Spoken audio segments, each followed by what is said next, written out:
In these days of uncertainty, one thing is sure.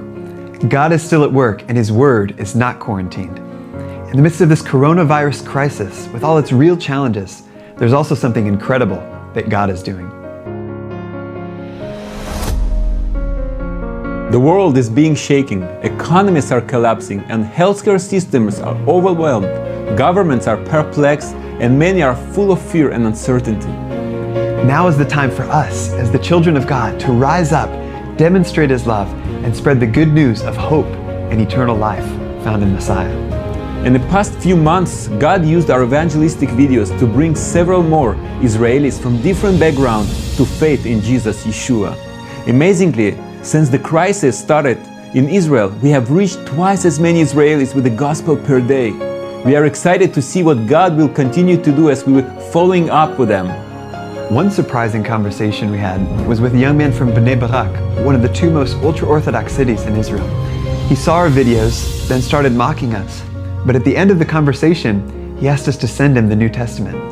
Another Orthodox Jewish man named Judah called and said, "I'm confused. All my life I have been religious, but something is missing for me." He was looking for something real. And a secular man named Asaf asked 3 good questions in a row. What does God want? How can I have a relationship with God? And how do you give your heart to God? Working in partnership with Carmel Congregation, we've also begun reaching out to the poor by showing God's love practically, and have seen God open the doors to bring them comfort and the good news. One lady we reached out to, named Alona, told us her tragic story. She lost her father, then her brother, then her husband left her with the baby. Then when her mother came to live with her and help, the mother suddenly had a stroke. Alona was broken, lonely, and disappointed with God.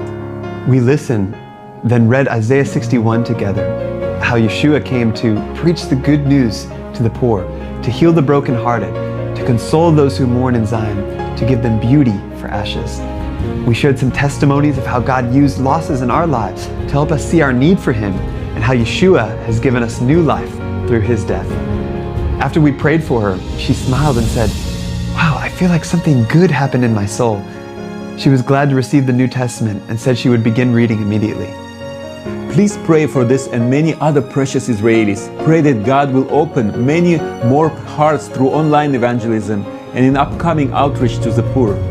Remember, when Paul was in quarantine, he used the time to write letters still transforming lives until today. Let's use this crisis as an opportunity to draw closer to God than ever before and to bring His kingdom here on earth. We'd like to say to all those who are standing with us in prayer and support, thank you from the bottom of our heart. You're an important part of the harvest here. We deeply appreciate it and don't take it for granted. Find out more about what God is doing here in Israel and partner with us at treeoflifeisrael.org and get our newsletters with inspiring stories, new videos, and prayer points by clicking in the link in the description. Shalom from Israel. God bless.